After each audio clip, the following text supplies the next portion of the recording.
Hi friend, মাই reel life ব্লগে সবাইকে স্বাগত। তোমরা সবাই কেমন আছো? আশা করি ভালো আছো, আমিও ভালো আছি। আজ শুভ মহা অষ্টমীর শুভেচ্ছায় রইল সবাইকে। আজ সকাল সকাল সব কাজ হয়ে গেছে, রান্নাও হয়ে গেছে।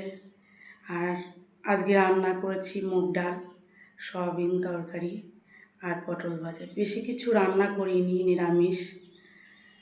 সকাল সকাল স্নান করেও নিয়েছি। আজ লেবু তুলতে গিয়ে দেখি একদিকে ডাল মরে আছে আর একদিকে পাতা লেবু আছে। আমার মনে হয় ওখানে কলা গাছ আছে, সেই কলা গাছের ছাওয়া পড়েই লেবু গাছের ডালটা মরে গেছে। চলুন আপনাদেরকে দেখাই।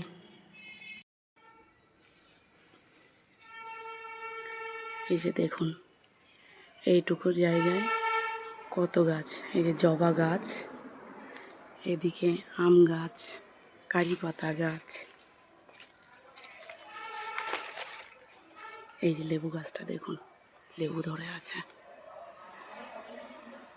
এ পাশে পাতা আছে, লেবু আছে, ওই পাশে ডালটা মরে গেছে। এই যে দেখতে পাচ্ছেন কলা গাছ, কলা গাছের ছাওয়া পড়ে ডালটা মরে গেছে। এ পাশ থেকে দেখা যাচ্ছে না, দেখাচ্ছি দাঁড়ান।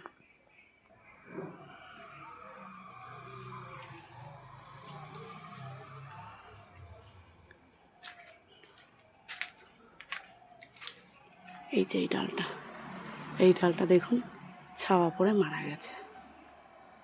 এই যে পাতা নেই, কত বড় ডালটা মরে গেছে এই যে কলা গাছটার জন্য।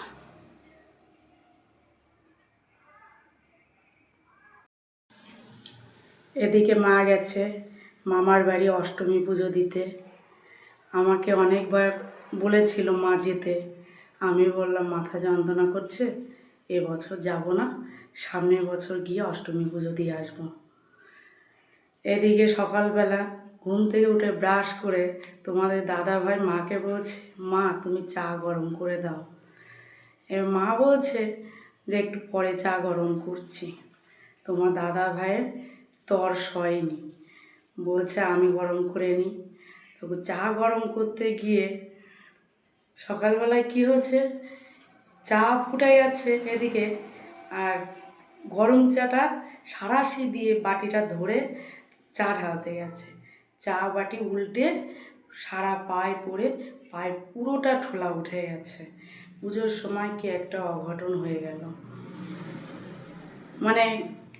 আমি বলছি এই পা পুড়লো, তাহলে তুমি পুজো দেখবে কি করে? বলছে টাকস্যুট পরে। আমি তো আর জিন্স পরতে পারবো না, টাকস্যুট আর গেঞ্জি পরেই পুজোটা দেখে নেব। জানো তো, আমার ছোটোবেলায় বান্ধবী এই দুর্গাপুজোর সময় ফোন করবে আমি ভাবিনি কখনো। অনেক দিন পর ফোন করলো, যার সঙ্গে স্কুল লাইফ থেকে ওর হাত ধরে একসঙ্গে স্কুলে যাওয়া, একসঙ্গে বড় হওয়া।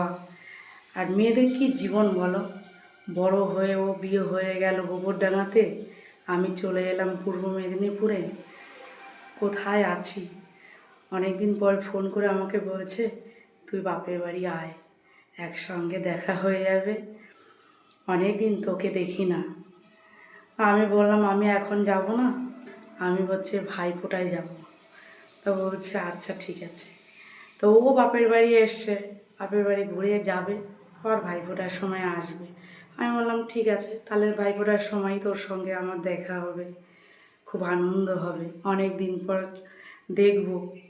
বলো কত আনন্দ, কত খুশি, সেই ছোট্টবেলার বন্ধুটা আমার সঙ্গে দেখা করবে। এই যে দেখুন, ঠাকুর দেখার জন্যে রেডি হয়ে গেছি। এদিকে আমার সোনাও রেডি হয়ে গেছে। চলুন তাহলে।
আমরা ঠাকুর দেখে বাড়ি চলে এসেছি।